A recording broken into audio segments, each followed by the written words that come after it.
All right. Good morning. Good morning. Good morning. Hey, good morning, everybody. Hey, good morning, Kurt. How are you? Good. Doing great, Adam. Cheers. Yeah. Thank you so much for joining today and being the guest on Coffee and Vinyl. I think it's number 42. Can you believe it? And I see it. I see. Yeah. So yeah. How was your weekend? Mine was good. Stayed laid low. Did a lot of stuff around the house. Actually organized some of my records. So Wow. that's always a joyful thing to do, to stay out of the heat. Oh yeah. Yeah. Well, hey, we had a beautiful weekend. That's for sure. Yeah. Absolutely. Yeah. Going to welcome a couple people here. Hey, good morning. Good morning, Amy. Amy's a hot mess thrither. Good morning.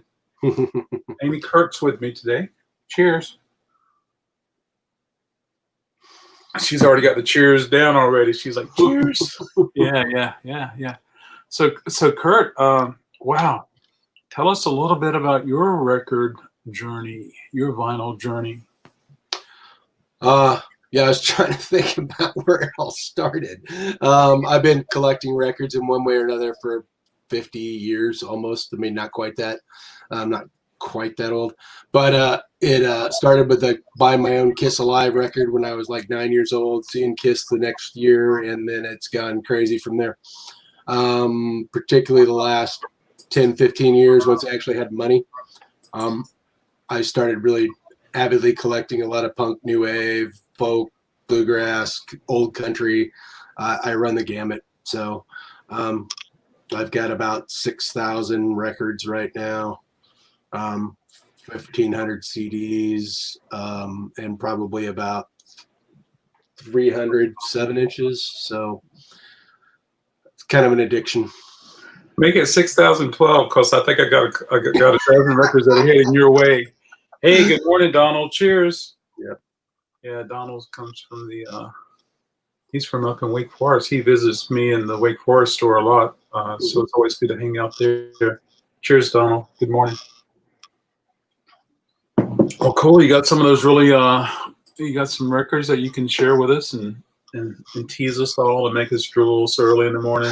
I don't know how much they're going to make you drool. Yeah, I had some things that I just recently got. They're stacked up next to me here, so I was going to share a few of those. Oh, that's cool. This is a fun one. I mean, let me get this is the picture disc version on Virgin of Are We Not Man, We Are Devo. Got to get my camera figured out here. The fun thing about this one is this actually has there's a 7-inch flexi that comes with it. The original 7-inch flexi came with it, and it's got the original height materials too, which is a letter from Boogie Boy, if you're familiar with the Devo. Yeah. So I scored that in an auction somewhere relatively cheaply, so it was kind of a fun find recently. And that's an original pressing? 78 Virgin Records, yep. Wow, very cool. Yeah, it's in pretty good shape too. Though I don't know I'll play it. I'm not really big on picture discs as much as just having them as much as playing them. Yeah, they do look good on the wall, that's for sure. Yeah. And so that was a recent fun one. This one this is a sealed one. I haven't decided if I'm going to open it yet. I guess this group came out of why can't I get this to work right? They came out of Chapel Hill, but they were the tribute group that did Bowie and Dylan and a couple others, and it is this is all tributes to Bowie in this case, Dollars and Drag. So yeah, I have that same record and it's sealed too, and I keep wanting to get one that's open so that I can hear it myself. Hey, I will share with you one thing. When you hold the record up, if you kind of hold it at an angle, it gets some of the glare away. I've just learned that over years of doing this. Hey, let's say good morning to a couple people. Sure. It is morning, Carson, but I hope it's a good morning for you, Carson. Good morning, Carson. Cheers. Yeah, and then joining us from the Facebook side of things is Richard D. Hey, good morning, Richard D. Cheers. Thanks for joining us. I'm always intrigued as to what's in your reflection of your glasses, but they look cool anyway. Yeah, that is a good find. You're exactly right. But I haven't even found that Dollars and Drag on YouTube. I've never heard it. Don't know anybody that has. And No, I haven't either. And that, but I kind of I like a lot of Bowie stuff, so I had to decide. Well, I have to have this. So where did you find that? I go to a couple different eBay auction sites. Okay, so you found it online. That's cool. I treat them like stores. In other words, I don't go searching for things on eBay. I go to the same sellers. Like I have 6 or 7 sellers, and they do weekly auctions, and I find things because they all have the kind of things I want. So, good. So it's kind of like digging online, if that makes sense. Yeah, once you found your eBay store, you're there. Yeah, you're on my list, but I haven't bought anything from you on eBay yet because I can find you otherwise. That's cool. Yeah. Well, if you ever do, just let me know. Yeah. Yeah. I'm at the point now where I have almost all my vinyl on eBay. Excuse me, my new pressing on eBay. So now it's time for me to start doing Disco GS with pre-owned stuff. Yeah. The other newest one I got, and this one is also still sealed, is this is a group called the Dirty Projectors. Oh yeah. This is the limited edition version of it with Jork, and it's got the signed picture that came with it as well. So again, I haven't opened it yet because it's hard for me to open sealed records, but I think I'm going to open it soon because I think it's going to be really exciting. Yeah, that's totally cool. Yeah, I've got some of their CDs that I've listened to. They're on Domino, I think. Yeah, I don't get my glasses on here. I can't tell which one this is on. Yep, Domino. Yeah. And this is copy number 1387. Oh wow, that's awesome. Cool. Limited. Yeah. Well, cool. Yeah. They did a Tiny Desk concert that was recently posted on YouTube, NPR. Oh. Yeah, so that was fun to watch. Cool. Oh, yeah. So, and then I pull a few rarities and the kind of things that I really like to collect just to share with y'all. Absolutely. So this is kind of one of the obvious ones, right? King Kurt, if you're familiar with yeah. It's kind of a psychobilly, I guess is what they call it these days. So, or did. Clearly I like it because it's King Kurt. The fun thing about this one is it plays backwards. So you have to set the needle down in the middle of the record and it plays out. That's cool. Out of the UK. Yeah, I've had some of their records before in and out. Yeah. Yeah, since I was just out of high school, I've been desperately seeking a King Kurt shirt, and I finally got one a few years ago. A couple years ago. I am King. I am Kurt. King Kurt on it. So, and it's got a little. Actually, it has a little eagle holding the things. It says America on it. So America. It's really, really appropriate. How did you get started in vinyl? I mean, you said you bought Kiss at an early age, and then you saw Kiss at an early age, and. Yeah, my mom and dad were, kind of progressive, folky, hippies at the time, and so we had a lot of vinyl around the house. My mom was a bluegrass musician in Nebraska for quite a few years, so we had a lot of bluegrass stuff around the house, whether it was hers or others. She didn't record, but lots of people who were recording, John Hartford, other people came through the house actually. So got to meet a lot of kind of those early important. Wow. Wow. So, that's cool. Yeah. And so that's really, and then so we just had records around all the time, and I just started to chase my own desires. So that's cool. And then go ahead. With that said, do you have much bluegrass in your library? Yeah, I probably have about I don't know, a couple hundred bluegrass records. Oh, that's cool. Yeah. All right. Well, continue on. I'm excited to see what you have. Okay. This is more just kind of a history of Kurt's music. I know you're kind of into the kind of synth pop and all that kind of stuff. And one of the fun things about this one is the early Ministry, if you're familiar with Sympathy record. And you know who Ministry is, right? Absolutely. Do you have this one? I do. Yeah, that's a cool one. This is one of my, and this was a worn out version because it's the original. I got it when it was new. I got a chance to see them when they were on their tour way back in the late 80s or early 90s. They came through a place called the Drumstick, which was an alternative kind of dive bar in Lincoln, Nebraska. It was a chicken place during the day, and it was a punk bar at night. So people like REM came through there, played to 7 people. I sat at a table with Natalie Merchant while she sketched, waiting for her group to play. Wow, that's awesome. Yeah, Ministry came through, kind of all the old hardcore punk bands. X let a bunch of miners in because we were all standing outside looking in the window. So things like that. It was always a great place to kind of get exposed. You saw that? I've seen X a few times, yeah. Wow. That is awesome. Yeah, X is fun. Yeah. They've gotten kind of weird, but at least Xene has. But yeah, John does doing really cool stuff. So this is kind of a weird one, but I know you and I have talked about Matthew Sweet on occasion. I went to high school with Matthew, and so I was trying to think about what the earliest record I have that has Matthew Sweet on it, and this is called the KFMQ Homegrown album. It was KFMQ was a radio station in Lincoln, Nebraska. And on this record, and I don't know if you can see it, it says the specs. There's a song called "Look Out Girl," written by Matt Sweet. Yes. With Matt Sweet as bass guitar in this case. Wow, that's awesome. Yeah, and then the Sarah Kabanda and Rick Morris ended up in a band called The Click, which was also kind of a big band in Nebraska for a while. But this I think is the earliest recording of Matt. This came out in 1980. Wow. Let's say good morning to Stephen. Good morning, Stephen. Cheers. That's the only Ministry album I like. I saw them turn that album. They opened for Madness, One Coffee Cup Beyond. That's cool. That is so cool.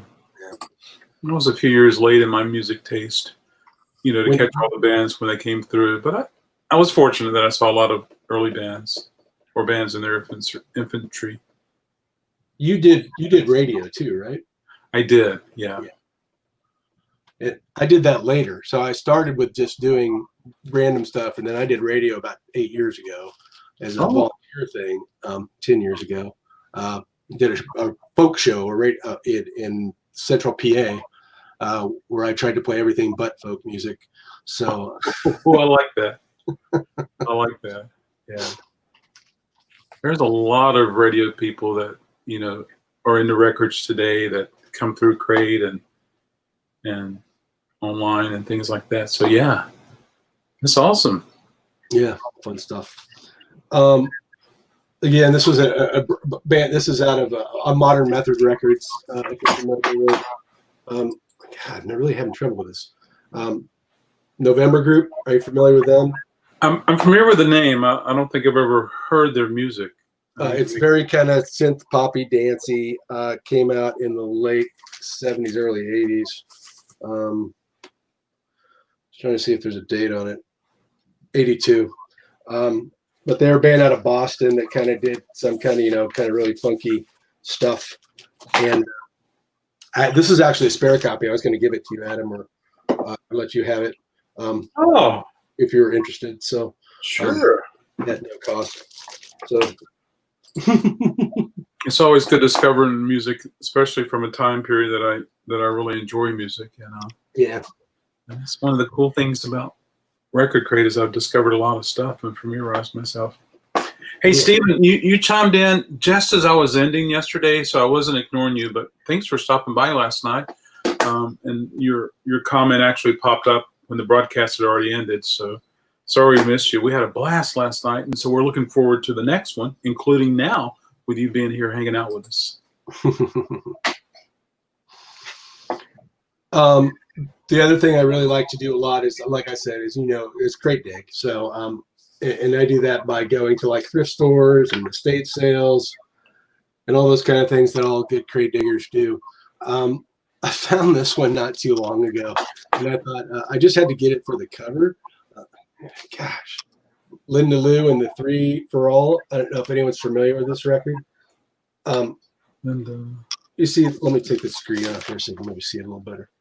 Linda Lou is a 4'6". So, I mean, she's got a super high, piercy voice, kind of like a high voiced early Dolly Parton. They were out of Oklahoma, and this is from 1972. And it's great. It's great, kind of in a country-ish kind of maybe a little bit of psych and a little bit of kind of just leg stomping rock and roll. But I got it for $25, and I looked it up online, and it's like $40 record. So, oh wow, was that one of those album covers that intrigues me so much I got to buy it? Yep, exactly. That's the only reason I bought it. I was like, wow, that looks like a great record. Absolutely, yeah. So Stephen was filming a new episode of Boom Boom Room with Ronnie Barnett from the Muffs. Oh. Be sure to tell Ronnie we said hi. Well, yeah, so that's awesome. Look forward to seeing it. All right. Yeah, that is a cool find. Absolutely. I love discovering stuff like that. When I was thrift storing, when very few people were interested in records, and I would just go through tons and tons and tons, and I was just buying for me stuff I wanted. I ended up buying a whole bunch of stuff like that. It's just like, oh my stars, it looks so cool. Gotta have it. Yeah. It's so weird. Yeah, it's become an art now. You can't just go out and just stumble into the great little finds. You have to either know when and where to hit the stores at the right time. Mm-hmm. And now with post-COVID, it's still a little sketchy. There's a few I go to, but not many right now. So I hear you. I haven't been to a junk store in months, almost half a year. There we go. Thank you for sharing that link. Linda Lou. Oh, it's probably the one song that they have a video for on YouTube. So it's worth listening to. That's again gives it kind of really that's the Where Did Our Love Go? Their version of Where Did Our Love Go, I believe. It's a fun little video. Yeah, we'll have to check it out. Yeah. Let's see. Well, another recent discovery for me, and again, I should have figured this guy out a long time ago. This is the Alex Harvey, sensational Alex Harvey band. Yes. I don't know why. I mean, because I'm kind of also into the glam, mid 70s, early 70s glam scene, and this is certainly part of that. And this record in particular is a really good one. If you're into some of the more contemporary kind of industrial stuff, there's a couple covers. There's some bands that do covers of Alex Harvey songs that I didn't realize were Alex Harvey songs. So, oh wow, it's neat when you hear a record and you're like, oh, this is the original. Someone else covered it. Yeah. There's a song on here called "The Faith Healer," which is a great song, and I'm into Jim Thirlwell's suite of music, Fetus, Scraping Fetus, all these different songs, all these different acts. And one of his songs is Faith Healer. And I used to love that song. And I was listening to it all the time. And I was listening to this Alex Harvey. I said, wait a second. That's Faith Healer. I didn't realize it was a cover. So again, there you go. It's part of the joy of music as well. Stephen was saying that Where Did Our Love Go? It's a very scratchy vinyl rip. So maybe you can upgrade it for the whole world to listen to, Kurt. Yeah, I'd love to do that actually, because I'm in the process of buying a new turntable that also has some USB capacity to it. Mm-hmm. But I'm trying to find the right one. Yeah. Otherwise, it's just a little too many wires that I have to cross to get that to happen. There you go. All right. I've got a few more here actually. I mean, I could pull more, but again, another recent find for me, Fire Engines. Are you familiar with them? No, not at all. Okay, this is kind of an early 80s. Again, 1980 is when this was recorded. I would call it post-punk / new wave. Mm-hmm. It's really kind of It's great. And again, an old friend of mine who used to play bass with Matt Sweet actually was posting some pictures of some records of his on Facebook and posted this Fire Engines one and said, "Oh, I forgot how great this record was." I was like, "I never heard that record." So I went out and found it, and it's fantastic. So they were distributed by Rough Trade, as by Fast Products was the group, the label at the time. Fast Product America.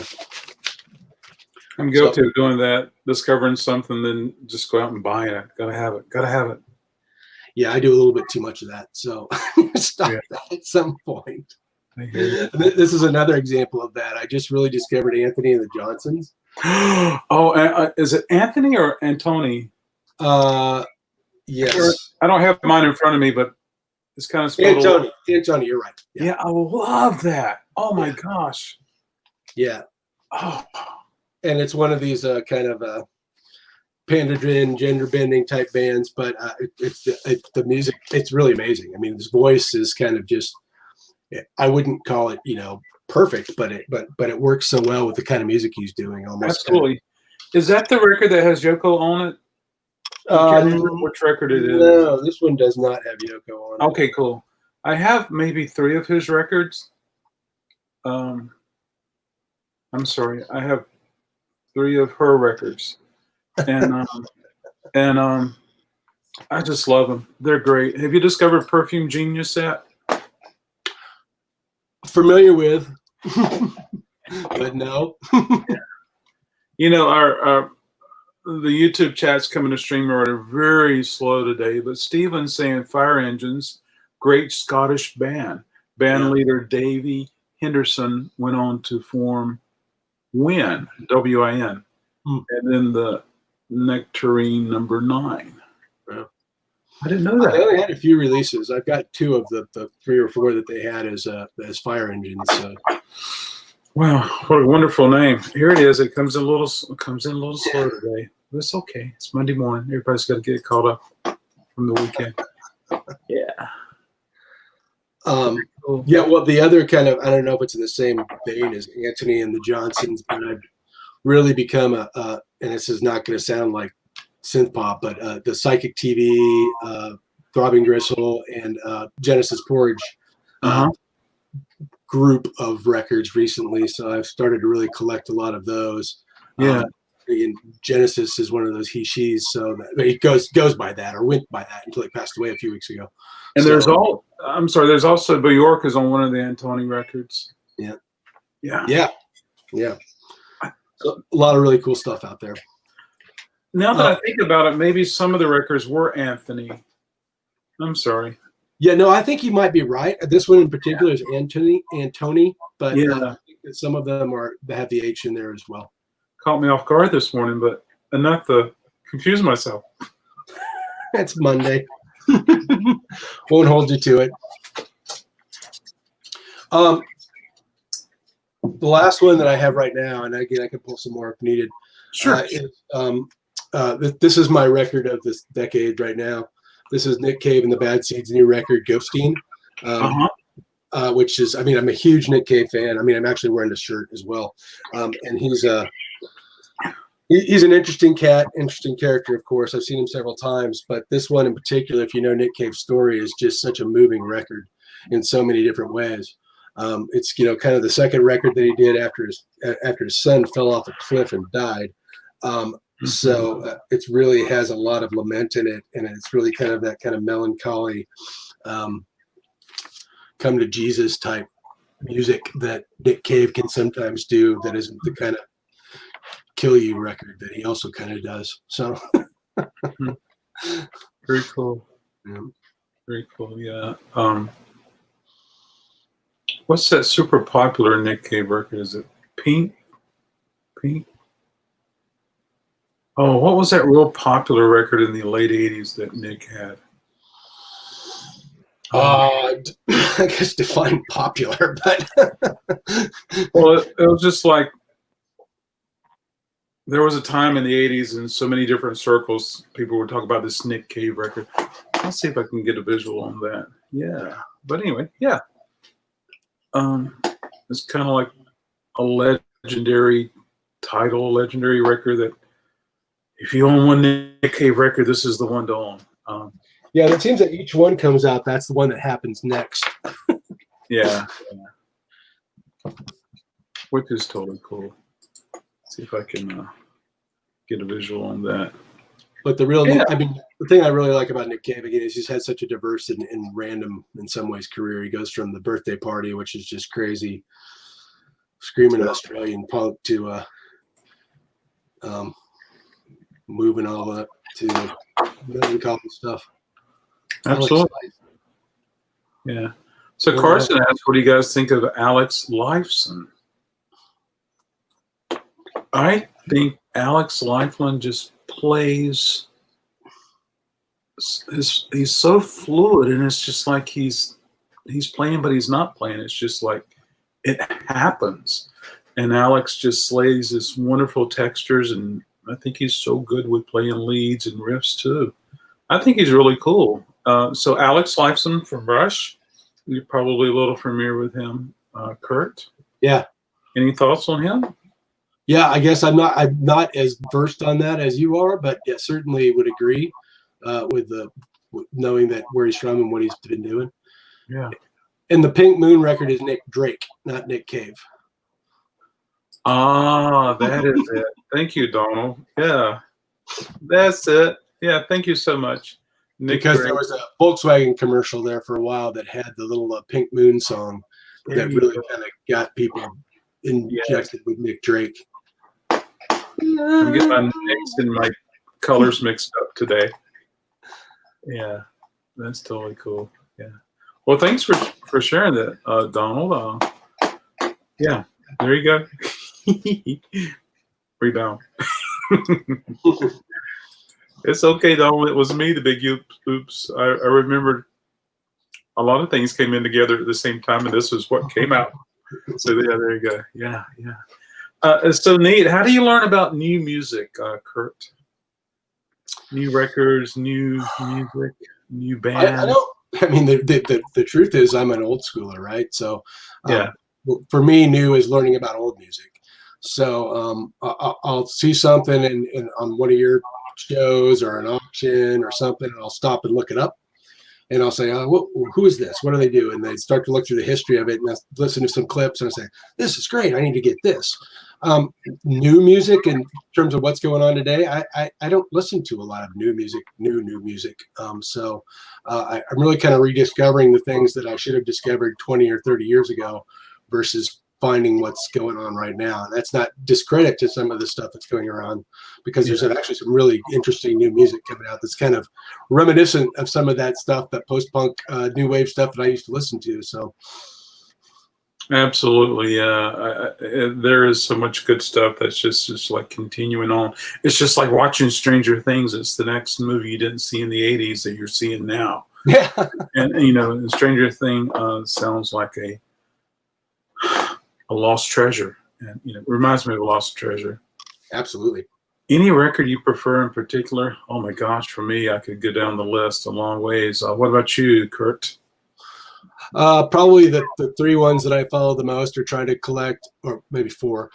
Factory Records out of Manchester Joy Division is my go-to band. They're my ultimate band. So I've got most of that, if not all of it, and try to get everything on Factory. 4AD is a popular record label for me, particularly the earlier stuff. Cherry Red, and then it's kind of a hodgepodge. Did you just say Cherry Red? Yep. Who's on Cherry Red? It was kind of some late 60s, early 70s psych, and then it kind of transitioned to some kind of and this is all in the UK British folky stuff, and then it went into like Everything But the Girl, Felt, some of those kind of transitioned into that. Yes, absolutely. Yeah, now it's making sense. Yeah, absolutely. I would agree with you on 4AD. However, I bought one 4AD record one day, I guess maybe in the 90s or 2000s, just because it was 4AD. And I don't know who it was, but it was almost a metal band. And I was like, what happened? Is 4AD changing? Yeah, but, when wonderful bands. 4AD. It's just like 4AD. We better pay attention because they were doing. But that was probably the first label that I recognized as a label that had a certain style of band or a certain music selection that I liked. And yeah, it was kind of that Cocteau Twins, This Mortal Coil, ethereal, kind of, wall of sound, but still ethereal music from the early shoegaze, maybe even to some extent. Yeah, but absolutely, yeah. And even the Pixies and oh yeah, wasn't Lush on 4AD? Lush was on 480. Yeah, yeah. Oh my, yeah, that is a good label. Factory, I agree with you on that. What about you, Carson? What are some of your favorites? And maybe Donald and Steven, I'm sure you probably would have a list. A little longer maybe, but yeah, but they are good labels. There's tons of wonderful labels, but it's great that you can narrow it down to three, which is super hard to do. Those are the three off the top of my head. Absolutely. Yeah, I'm trying to think of what labels. There's a lot of good bands on labels, but sometimes the label would try to be as broad as they could and offer a little of this and a little of that, trying to make it. Well, it's even like Sub Pop, right? I mean, Sub Pop early on was really unique in its kind of grungy Northwest style. Some really great bands on early Sub Pop, and then Sub Pop went bonkers. Absolutely, and I got a package in the room there where Sub Pop sent me of some newer things to listen to. I better get busy listening to it. Hey, I should do some reviews. Maybe I'll get a sub or two from that. Yeah, but Sub Pop guys, they're wonderful to work with. Do you remember when we heard about the so it happened like 11, 12 years ago, there was a fire and we lost a lot of the master tapes, the master reel-to-reels of famous records. And as soon as it happened, I reached out to Sub Pop and I was like, hey, where's the Nirvana set of Bleach? And they said it was tucked away safe. It was not over there in the fire. So that was really good to hear. It was in Courtney's closet. Probably. Stiff Records, I agree with that. Stiff is always a good label. Absolutely, yeah. Yeah, absolutely. I agree with that. Yeah, Stiff did a lot of good stuff in the 70s. I mean, and I don't know that they're still making them or not. I don't think so. But I mean, they were certainly pumping out all those kind of Ian Dury and early Elvis Costello. A lot of early things came out on Stiff that were fantastic. I agree with you there. Yeah, absolutely. Yeah. Kurt, if you'd like to grab some more records, we would love to see some cool stuff. And let me go take a quick sojourn and go grab some from my other record room, and I'll be right absolutely. Back. Yeah. Stiff is often awesome. You're exactly right there. Carson, let's hear from you. Have you noticed any labels that you enjoy? And Donald, I'm sure you could probably chime in with some really cool things. I could probably guess, but I'd rather hear it from you. You know me, I do. Blue Note, Verb, Impulse. Yeah. There's a new jazz record label called Mac Avenue.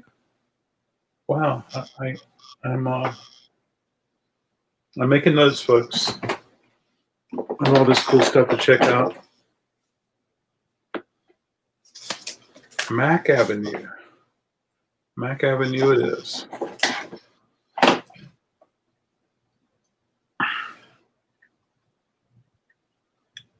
Jazz label.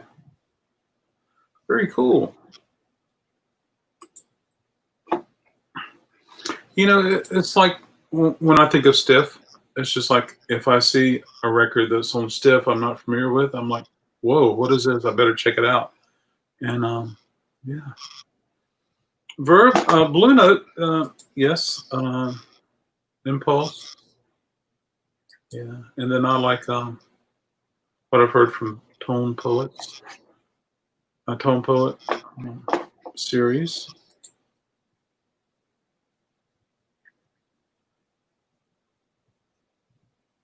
Holland Dozier, Holland and Vickers. Vitkus and Hot Wax labels put out some cool. Yeah. Hot Wax, yeah, that's a good one. Yeah, absolutely.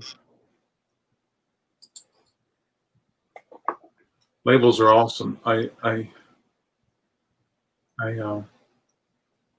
I appreciate the large posters of just labels. Hey, if I'm thinking late 60s, early 70s soul funk, I'm thinking of High Records. High Records, which had a huge British connection at one time. Lots of High Records. Live in Stereo series. That's a good series. I think it's wonderful to listen to Live in Stereo. Not necessarily some of my bands that I enjoy listening to very much, but yeah. But you know, the Smithereens, they were on Live in Stereo. Christine McBride and Cecile McLaurin on Mack Avenue. Yeah. Wow. And then there's that other Chessie. Is it Chessie Records? They do some jazz stuff, which is pretty cool. Chessie, I think. I hear a squeak. Does anybody hear that squeak? I think it's coming through the microphone somehow or another. Yeah. Yeah, labels are awesome, folks. And then to actually look at the label and to see how the label look and how it changes over the years. Like this is pretty much a trash copy, but it's the Columbia Blue Eye, Columbia 2i, which is, yeah, certain labels sound better than other labels, certain pressings and things like that. Absolutely, yeah. Hey, welcome back. Hey, thanks. Sorry. Once I Oh, get started looking, I'm never sure what to grab. grab it all. So we were talking about 4AD. This was an early 4AD band, Dead Can Dance. Oh, This is not a 4AD album. This is actually a bootleg of their early demos, which is kind of neat. But again, Dead Can Dance is one of those groups that is, though they're all similar in nature, they've kind of run the gamut in some of their approaches to music. They were a little bit more almost, I won't call them tribal at different times, but then have really gotten, some beautiful songs on Dead Can Dance. I got a chance to see them a couple of times and just amazing performers as well. Wow. That's awesome. Yeah. Yes, Stephen. Chesky. Yes, absolutely. Carson likes Crystallis. Guitars on Crystallis. That's the first thing that comes to mind. Audiophile label that records some jazz and vocals. I learned about that through Steve. Yeah. Not Stephen, but Steve. Yeah. Okay. I catch you, sir. Classic. Ultravox. Love this record. I've loved this record for decades. I have like 3 copies of it. This one's still in the shrink, but the Vienna record in particular just moved me when I was a young man. It still does. So that is a good record. Yeah. I got this one in DC for $4 at Joint Custody. Joint Custody. Very cool. Wonderful name for a store. Yeah. Yeah, I don't know if it's because, they divorced couple ended up owning it or what.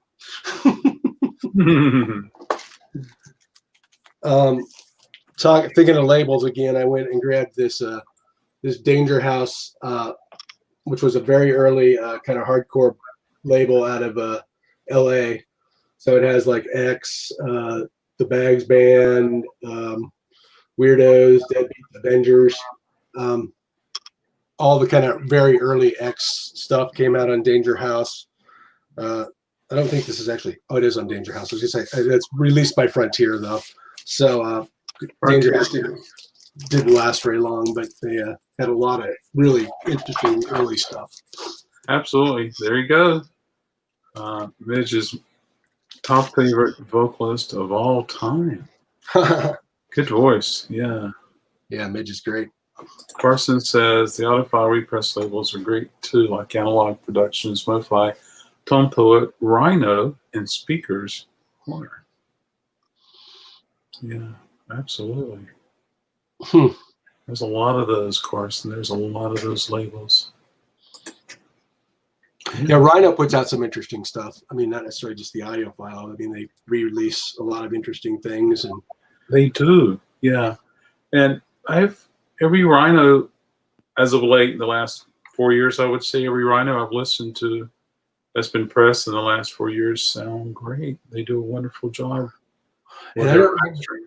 if it's a single I have or a record, but the guy who founded Rhino did one release in the 60s, kind of a early psych garage record. And I Hmm. just got that recently. I just don't remember where it is. Oh wow, that sounds pretty rare. Yeah. And I don't know how I stumbled into it. I figured out that's who it was afterwards. But Virgin Prunes, if anyone's familiar with the Virgin Prunes. Virgin Prunes. I am not familiar with them. Virgin Prunes includes Gavin Friday. People may know the name Gavin Friday. He's, I don't know if he's directly related or somehow related to Bono, and he is also he's did some solo things over the time as well. This was in the, like I said, this was in the late '80s, early '80s, and it's kind of gothy / post punk, but again, some fascinating stuff. Very cool. That was a random grab. I'm assuming you're familiar with these at least, Adam, but some of Matthew Sweet's early records. Yes. Inside and Earth. This is Inside, which was his second solo release, I believe. 1986 on Columbia. Very different from Girlfriend, which was kind of his breakout, but breakout, if not his one and only, depending on how you look at it. I mean, again, he's done lots of things and he's still doing fascinating things, but Girlfriend really set him apart from others and started to draw the comparisons to Neil Young and others. And then he also then started doing all that stuff with Susanna Hoffs from wherever band she was in. She was in the Walk Like the Egyptians. Bangles. Yeah. Yeah. And I guess that's his first solo. The Earth was, and then Inside was, and Earth was his kind of second solo release, which again is a good one. I got some songs I really like on this one, but still a little bit more dangle poppy than some of the stuff he did later. Yeah. I like Mercury since they had the lighter stuff in the earlier days. And then they changed the heavier rock stuff, like Scorpions and Rush. Very cool. And then in the 80s, they just got into everything. Absolutely. I like seeing that early Mercury label, too.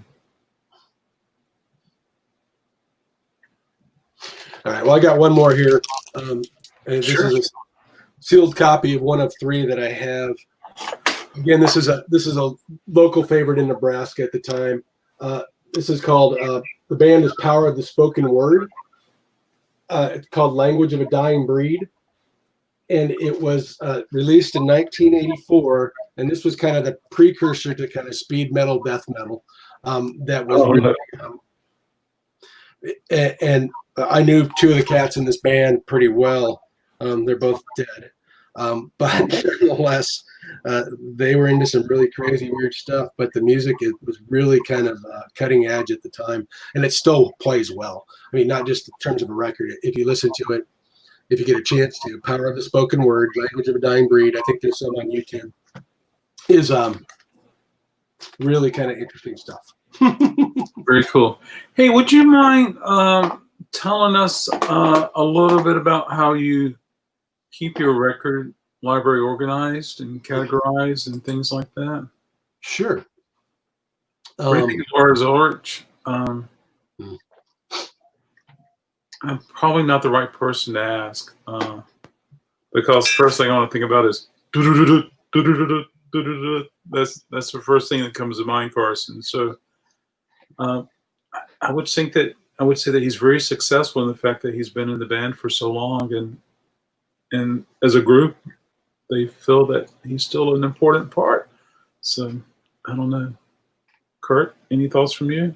I'm probably also not the right person to ask. I mean, I think to your point, he's been an important character in the particular genre of music for a long time. So and remains important, but sometimes there's other voices that might need to be heard. Yeah, absolutely.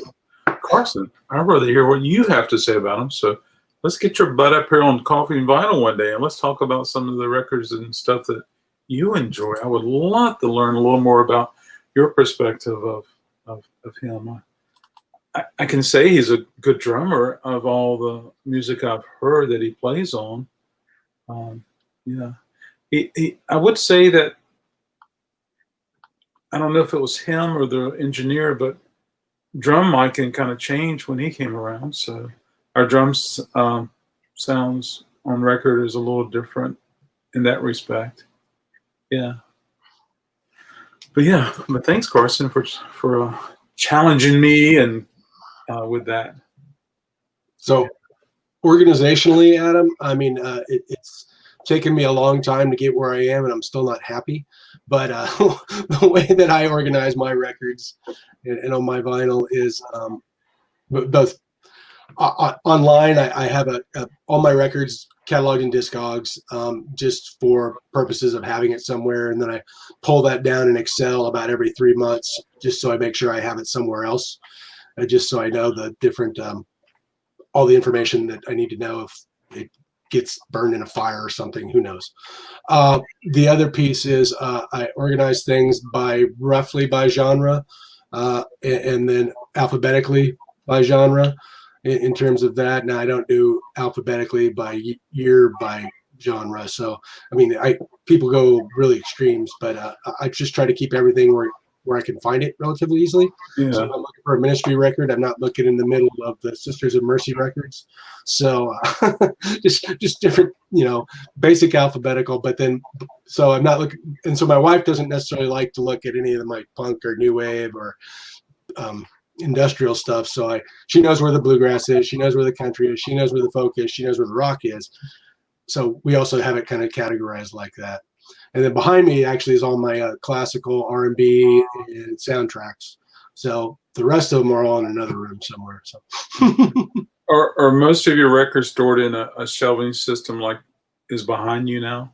Yeah, I have almost exclusively the IKEA Calyx or Expedits. Yeah. I've gotten a couple of the kind of one-offs that you get from Walmart or Target. I'm not as happy with those. Ideally, and I'm just trying to figure out how to do this now, I'm going to build some custom shelves, built-ins to get it so it feels just a little bit more secure and looks a little less like hodgepodge of IKEA stuff. Yeah. Wow, that's awesome. Yeah. And hopefully doesn't tilt my house over one way or the other. They do weigh, don't they? At home, I have bins, and I always like to look at records like that rather than look at the spine. Of course, behind me, I have one of those systems too. I got it pre-owned, so I don't know the proper name of it, but they're cool. They're cool. Let's see. Have you seen oldies.com/oldies records? They make versions of 45s and CDs for usually priced nice, for a nice price usually. I've seen maybe I think there was a label Collectibles that did a lot of R&B reissues. Yeah. Must be something similar to that. I have to look it up, Carson, but nothing comes to mind. No visual doesn't come. Perhaps a logo they have. How do you sort your personal collection, Adam? I do at home. I do the alphabetical. I don't break them down by. I mean, at home I have dividers like I do here with Pink Floyd, and Yeah. Pink Floyd section, folks. My Pink Floyd section. That's like, and so stuff like that. I do have some things that aren't properly filed, like behind me. So those are in there. Like, look, I got about this many Duran Duran, and I probably got a couple of those behind me of Pink Floyd, and then the Pink Floyd at home. And I like Thompson twins, so I have a whole lot of Thompson twins, including those 12-inch singles. Yeah, for some of those bands like Thompson Twins and Duran Duran and all that, if you don't collect the 12-inch singles, there's not a lot to collect. That's so true. Yeah, that's the label. Yeah, you're exactly right. And yeah, and that is so true. The CD cases are cheap quality, but hey, that's all right. There you go. I wish the CD case was a different design, and there's been many variations of a CD case, and I think the DVD case is better than a CD case, but yeah, just never been really happy with a CD case. I do like the MoFi. I like theirs. When you open them up, they rise up. Have you seen those, Kurt? Yeah. Yeah, so that's really neat. You open up the CD, and when you open the CD up, the actual CD floats up. It's awesome. It's scary. I have to show one of those one day. Yeah. So that's how I have mine. And then, of course, I have crates of stuff I need to file. Maybe I need to listen to, and things like that. But I'm discovering records I forgot I had during the pandemic. And that's kind of fun, though. I mean, it's unfortunate that you have time to do that, but yeah, just looking up things to offer on the videos for sale. And I've gone through a lot of the records, and there's lots of good records that are left. It's just that it's not the top 50 artists that people are always looking. But even yourself, like the questionnaires, I've had that for a while. But, just exposing it, is a good thing. Yeah. Yeah, and again, the fun thing about when you do those sales at night or whenever is you'll say something and I'll say, well, that looks like something I should know or like, and I'll do a quick lookup, and then all of a sudden, I want that. Yeah, absolutely. Yeah, absolutely. And the cool thing about finding something like that is that, since you're local, you don't have to pay the shipping of some of the online places. And right. Even if I did ship it to you, I'm shipping 10 records for $3, which is almost unheard of. Yeah. And so, yeah. And actually, I frequent a lot of the local places. Not a lot of them, yours primarily, but there's Sorry State and a couple others that I check out regularly because they're doing online stuff too. Yeah. We're all trying to survive, and the thing about me and the thing about Nice Price is that March 1st we had a social network presence, but we didn't have a e-commerce presence. I may have had 5 or 8 or 10 records on eBay, and that was it. And Nice Price has some stuff on Discogs because I bought a couple things from him on Discogs a while back. Yeah. And of course, Steven was kind of the leader with e-commerce, other than Carolina Soul, which has done eBay for maybe a decade before they opened up their store. I sent you a little something yesterday, but I don't know how they do that or if that's even real. But I've seen that several times in some of their auctions. It's like someone really paid that much record for a 7-inch record. I get surprised too sometimes, and of course, if you go to Disco GS, you can see what was the most expensive record that sold for the month of June 2020, and it's always like, yeah. But I do know that folks do need to launder money, so so they do it with records. It's kind of like collecting art. Absolutely, it's really the same thing, right? Yeah, this painting is $25,000. No, $250,000. Yeah. Good question, Carson. What's your experience with different phono cartridges and as well as your turntables? Currently, I'm running an earlier Techniques. It's a it's not direct drive, it's a belt drive, and it's got just a very basic cartridge on it that I just replace about every 3 months. I'm in the process of rebuilding a acoustic research ARX that I had a couple versions of. So I'm taking the 2 broken ones and making a good one. And then I'm currently either shopping a Technics, was it 1200, or a something comparable for direct drive. Oh yeah. I have a Technics 1200 AR turntable. I'm trying to think which. I have 2 AR turntables in the back, and they both are identical, and they both need a belt. And AR essentially made one turntable, right? Yeah, it's the AR1 or ARX, depending on what you look. I mean, the early ones at least. Yeah, yeah. So yeah. As far as the 1200, it's a wonderful table. There's other direct drive Technics that are wonderful too. The 1500, the 1100, the 1600, the 1900. All of those are really good. And as much as I love Technics, I'm avoiding the ones that are automatic or semi-automatic now, just because the gears are at the point where they're failing and they're cracking and breaking. They're just aging, the plastic gears. So yeah, and I've had mine for a long time, and it's done me well. But I need to make sure I have a backup. I don't have a problem with an automatic turntable at all. When they're working, they're awesome. But I don't have a problem with the belt drive turntable at all either. Because if you think about the Debut and the C6, those are belt drive. Even the Clear Audio, a lot of that stuff is belt drive.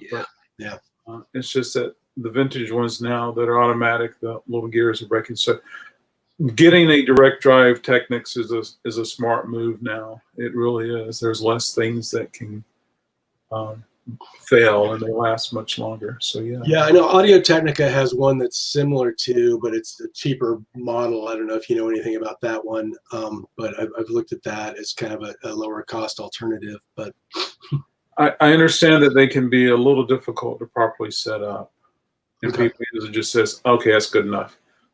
But I'm seeing Technics 1200s on local for 300, 350 now. Yeah, I think I saw one on Craigslist recently. So, but the prices really come down. I have to show you sometime what to watch out for. There's one thing about the Technics 120 you have to test, and that's where the arm meets the base. There's a little lever, and you actually can raise the back of the arm or lower it. You have to make sure that that part is free, because it can be a pain to free it up. You know, with different mats, you know, it raises the height. You know, you have the rubber mat that comes on there, then you put another mat on top of it, and it raises the height, and it just changes geometry. But with the 1200, you can adjust the height of the arm. Yeah, yeah, yeah. Cool. Yeah. But as opposed to turntable, the first thing I got most recently was a VPI. So why even get a Technics then? Which VPI did you get? Oh, I got the record cleaner, not the turntable. But yeah. Oh, you got the cleaner. Yeah. Did you get the 16.5 or the Cyclone? The 16.5. I found one used. Yeah. The guy was moving to Finland and he couldn't take it with him, so he sold it to me for $150. So that is a good deal. Does yours has the chrome toggle switches, or does it have the little red rocker switches? The chrome toggle switches. Wonderful. Yeah, that's an earlier 16.5, and they're still making the 16.5. It's a wonderful machine.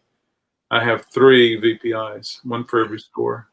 Yeah, I loved it. I mean, I did a spin clean for the longest time, and then said, well, since this guy's selling it for cheap, I'm gonna buy this and love it. Glad you did. The arm, is your arms clear or black? The vacuum clear. Mm-hmm. If you ever have to replace it, I recommend the black, and the black one lasts longer. And then the foam, the little foam, the 2 foams that are split, I go through those like crazy. So I have to replace those. One of my VPIs, it's the first one. the actual arm is attached to the lid. So when you close the lid, Oh, strange. It is strange. I should do a video about that, my different VPIs. Carson asked, the Audio-Technica LP120 or 120X? I'm not familiar with the X. Are you, Kurt? I don't remember if it was the 0 or the X, but yeah, I think that's the one I was looking at or thinking about. So I just looked at Amazon or something, but yeah. Well, there's also the 220, and which is, yeah. This guy compares the SL1200 to the Mega P3, which is about $1,000. I like the Riga P3, but you can do it. You can talk about sound, Carson, but you also can talk about functionality of the 1200, which the motor, the platform, you can go forward, you can go back.